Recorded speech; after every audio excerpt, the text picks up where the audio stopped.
Okay, here we go. Hi, Scott Orlin with Cinema Magazine, New York City. The TV show is called Miracle Workers, and the actor that is bringing that to life, Daniel Radcliffe. Daniel, what is fascinating is in this day and age, we have so many incredible film actors who are finding incredible work on television. So what seduced you to one of them? Well, I think it was, for me, like, obviously, as you say, so much amazing stuff's been going on in TV for so long that I've wanted to get involved with it. But the drawback for me has always been that you normally are making a multi-year commitment to playing the same character for a long time, and obviously that's something that I did with Harry, and so I've been enjoying doing lots of different things. And the advantage with this show is that it's going to be an anthology series. I did kind of want to do for comedy what Ryan Murphy in American Horror Story did for horror, and just start afresh every series, different characters, different plot, different location, different premise, and go from there. So that was one of the things that really attracted me about it. Also, frankly, it's a chance to get your work seen by more people, because it's a chance to do interesting work that is also seen by a lot of people. I feel like in the indie world, you can do lots of really interesting work, but it's very hard to get that seen by lots and lots of people. So there is something about working in TV which also has, frankly, the security of money behind it. Whereas if you're working, and anyone who's been working in indies for the last few years will have been having the same thing as me, where you go okay, until you're on set, you're not sure that the film's happening, basically. So it's always such a changeable situation.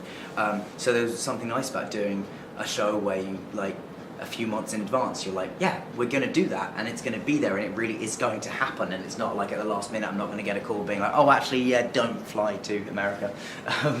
Well, luckily you did fly to America. Yes. But it's fascinating too that you had this experience of playing a wizard, and now you're going even higher up into the heavens. Yeah. You're playing an angel. Yeah. So there's God's not anybody next. that you can actually talk to about this. So what has been your own conceptualization about heaven and angels, and how has this show kind of made a different perspective for you? Right. I think what the show is doing that's great is that it sort of plays with our ideas of what heaven is, and it's sort of a lot dirtier and grimier and kind of more industrial than I think we would all think of heaven as being.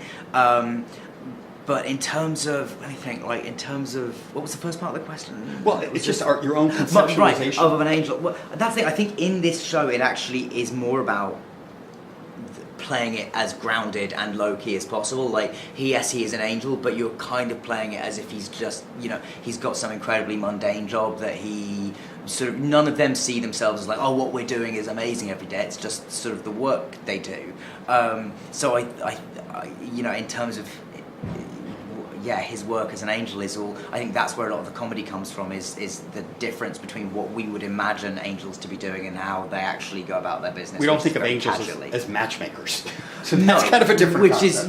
Which is what one of the things we sort of become de facto matchmakers in this, because we have to answer two prayers from two humans who have prayed that they might have a chance with the other one to sort of fall in love with them. So that becomes our raison d'etre, but you can't just make them fall in love. You just sort of have to massage the world and sort of facilitate them falling in love in any ways that you can, but there are certain rules that we can't break the laws of physics. We can't just make somebody think, I'm in love with this person. So you have to kind of use all these weird, the Rube Goldberg machines? It's kind of, it's every time you want to answer a prayer, it is kind of you start something in some huge Rube Goldberg machine and hope that it comes out the other end answering the prayer. So it's a very indirect, inefficient way of answering prayers. I feel like anybody who prays regularly will probably watch this show and go, I hope that's not what's going on with my prayers up there.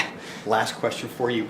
Obviously this is a comedy, but there's a ticking clock that in 2 weeks the world could end if something positive doesn't come out. Yeah. What kind of theme, or how important of a theme like that do you think that is in this world today, which is so volatile? Yeah, I think one of the things I'm looking forward to about this show is it does have something very lovely to say just about humanity and for all the awfulness that is constantly around everyone at the world at the moment.